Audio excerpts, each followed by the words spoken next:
Sinubukan kong makabalik sa bahay, ngunit napakalakas ng ragasan ng baha. Hindi ko nakayanan.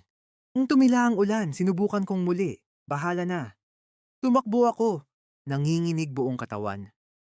Nang makita ko ang wasak kong bahay, parang mawawalan ako ng ulirat. Sigaw ako ng sigaw ng pangalan niya, ngunit walang sumasagot. Malakas ang ulan noon. Bumigay ang dike, rumagasa ang baha hanggang bubong. Wala akong nagawa para mailigtas ang taong pinakamamahal ko. Mahal ko, bakit mo ako iniwan? Paano na mga pangarap natin? Namatay ka dahil sa palyadong flood control. Kong, hintayin niyo ang aking paghihiganti. Ito ang simula ng aking kwento. Ako si Ramon de la Cruz, tubong bayan ng San Isidro, isang maliit na munisipalidad na laging binabaha tuwing tag-ulan. Kakatapos at kakapasa ko lang sa board bilang civil engineer, kaya labis akong nagsusumikap.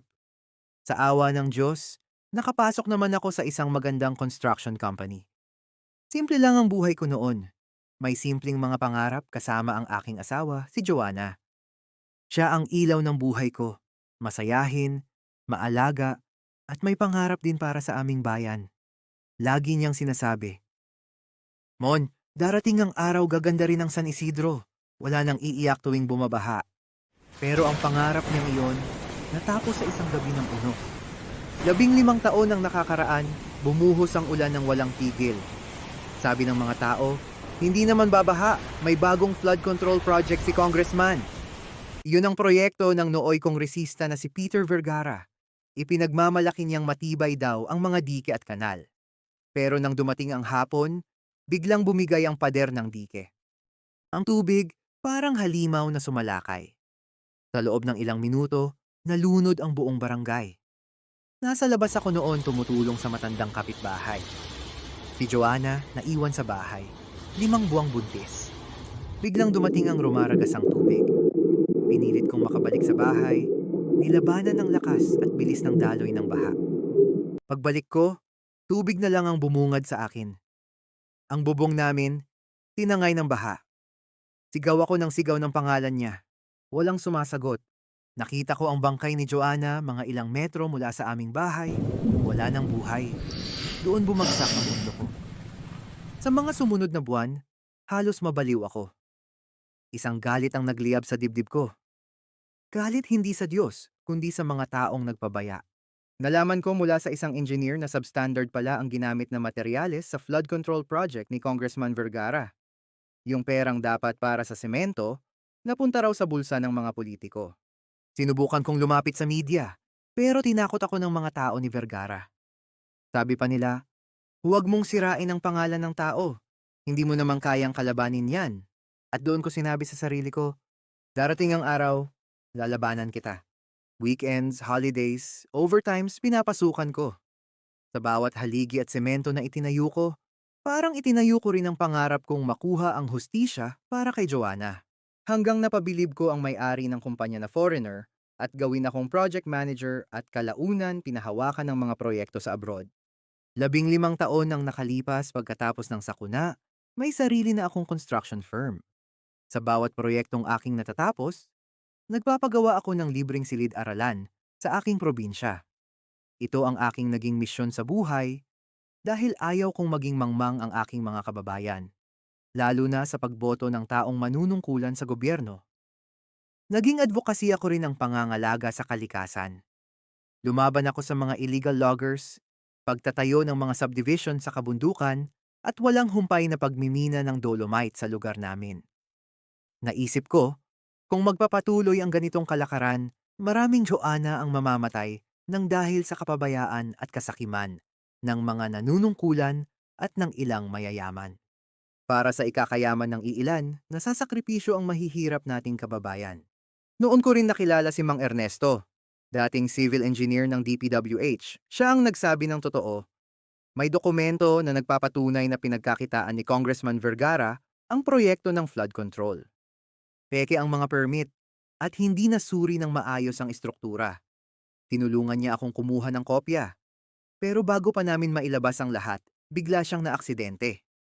Hindi ko alam kung aksidente nga o may nagplano. Lalong tumindi ang apoy sa loob ko. Ang tanging naging layunin ko, Lumaban sa eleksyon. Hindi para sa pera. Hindi para sa kapangyarihan, kundi para sa hustisya. Taong 2022, tumakbo ako bilang independent candidate laban kay Peter Vergara, na ngayoy tumatakbo muli bilang congressman pagkatapos maging mayor noong nakaraang halalan. Sabi nila, wala akong laban, wala akong pondo. Pero meron akong isang bagay na wala siya, tiwala ng mga tao. Lumibot ako sa bawat barangay, bitbit ang alaala ni Joanna. Ikinuwento ko kung paano siya namatay dahil sa kapabayaan at korupsyon. Sabi ko, hindi ko kayo hinihingan ng boto. Hinihingan ko kayo ng paninindigan para sa mga taong minamahal nyo. Mula sa iilang nakikinig, naging libu-libong tao. Mula sa tahimik na kampanya, naging kilusan. Tinawag nila akong tinig ng mga nalunod sa kasakiman. At noong araw ng halalan, habang umuulan, nagdarasal ako sa puntod ni Joanna. Sabi ko, para sa'yo ito mahal ko, bigyan mo ako ng lakas. Araw ng halalan, lumabas ang resulta kinagabihan. Tinalo ko si Congressman Vergara. Sa unang pagkakataon sa loob ng 20 taon, nagwagi ang isang simpleng mamamayan laban sa halimaw ng sistema. Pag-upo ko bilang bagong kongresista, una kong inimbestigahan ang flood control projects sa buong distrito. Lumabas ang lahat ng katotohanan, ghost projects, peke ang inspection reports, at milyon-milyong piso ang ninakaw. Nakatanggap ako ng maraming pagbabanta sa aking buhay.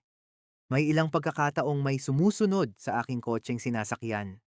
Buti na lang at maagap ang mga kapulisan. Hindi ako natakot at sumuko sapagkat kakampi ko ang katotohanan. Sa bawat yugto ng paglilitis, lalong dumarami ang testigo at katibayan para madiin ang nasasakdal. Si Vergara ay kinasuhan at makalipas ang 2 taon, nahatulan ng reclusion perpetua sa kasong plunder at graft. Nang marinig ko iyon sa korte, hindi ako sumigaw, hindi ako ngumiti. Tahimik lang akong tumingin sa langit. Sabi ko, Joanna, tapos na. Ngayon, bilang kongresista, araw-araw kong tinatandaan kung saan ako nanggaling. Pinapaayos ko ang mga flood control projects pero ngayon, tinitiyak kong bawat semento, bawat bakal, bawat linya ng budget ay malinaw at tapat. Hindi ko na maibabalik si Joanna. Pero alam kong kung nasaan man siya, nakangiti siya.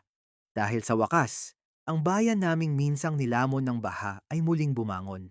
Sabi nila, ang hustisya ay parang ilog, minsan mabagal, minsan rumaragasa. Pero sa dulo, laging may patutunguhan. Ako si Ramon de la Cruz at ito ang kwento ko. Kung nagustuhan ang video yung narinig, huwag kalimutan mag-like, subscribe, at i-click ang notification bell. Ito ay malaking tulong sa aking channel. Salamat!